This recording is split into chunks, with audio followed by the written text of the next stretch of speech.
برا بن عازب رضی اللہ عنہ نے بیان کیا کہ رسول اللہ صلی اللہ علیہ وسلم نے ذی قعدہ کے مہینے میں عمرے کا احرام باندھا، لیکن مکے والوں نے آپ کو شہر میں داخل نہیں ہونے دیا۔ آخر صلح اس پر ہوئی کہ آئندہ سال آپ مکے میں 3 روز قیام کریں گے۔ جب صلح نامہ لکھا جانے لگا تو اس میں لکھا گیا کہ یہ وہ صلح نامہ ہے جو محمد رسول اللہ صلی اللہ علیہ وسلم نے کیا ہے، لیکن مشرکین نے کہا کہ ہم تو اسے نہیں مانتے، اگر ہمیں علم ہو جائے کہ آپ اللہ کے رسول ہیں تو ہم آپ کو نہ روکیں، بس آپ صرف محمد بن عبداللہ ہیں۔ حضرت صلی اللہ علیہ وسلم نے فرمایا کہ میں رسول اللہ بھی ہوں اور محمد بن عبداللہ بھی ہوں۔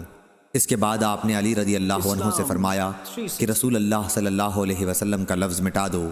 انہوں نے عرض کیا، نہیں، خدا کی قسم میں تو یہ لفظ کبھی نہ مٹاؤں گا۔ آخر آپ نے خود دستاویز لی اور لکھا کہ یہ اس کی دستاویز ہے کہ محمد بن عبداللہ نے اس شرط پر صلح کی ہے کہ مکے میں وہ ہتھیار میان میں رکھے بغیر داخل نہ ہوں گے۔ اگر مکہ کا کوئی شخص ان کے ساتھ جانا چاہے گا تو وہ اسے ساتھ نہ لے جائیں گے، لیکن اگر ان کے اصحاب میں سے کوئی شخص مکے میں رہنا چاہے گا تو اسے وہ نہ روکیں گے۔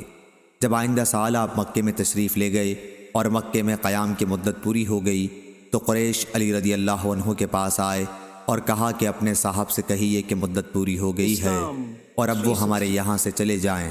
چنانچہ نبی کریم صلی اللہ علیہ وسلم مکے سے روانہ ہونے لگے۔ اس وقت حمزہ رضی اللہ عنہ کی ایک بچی چچا چچا کرتی آئیں۔ علی رضی اللہ عنہ نے انہیں اپنے ساتھ لے لیا، پھر فاطمہ رضی اللہ عنہ کے پاس ہاتھ پکڑ کر لائے اور فرمایا اپنی چچازاد بہن کو بھی ساتھ لے لو۔ انہوں نے اس کو اپنے ساتھ سوار کر لیا۔ پھر علی، زید اور جعفر رضی اللہ عنہ کا جھگڑا ہوا۔ علی رضی اللہ عنہ نے فرمایا کہ اس کا میں زیادہ مستحق ہوں، یہ میرے چچا کی بچی ہے۔ جعفر رضی اللہ عنہ نے فرمایا کہ یہ میرے بھی چچا کی بچی ہے اور اس کی خالہ میرے نکاح میں بھی ہیں۔ زید رضی اللہ عنہ نے فرمایا کہ میرے بھائی کی بچی ہے۔ نبی کریم صلی اللہ علیہ وسلم نے بچی کی خالہ کے حق میں فیصلہ کیا اور فرمایا کہ خالہ ماں کی جگہ ہوتی ہے۔ پھر علی رضی اللہ عنہ سے فرمایا کہ تم مجھ سے ہو اور میں تم سے ہوں۔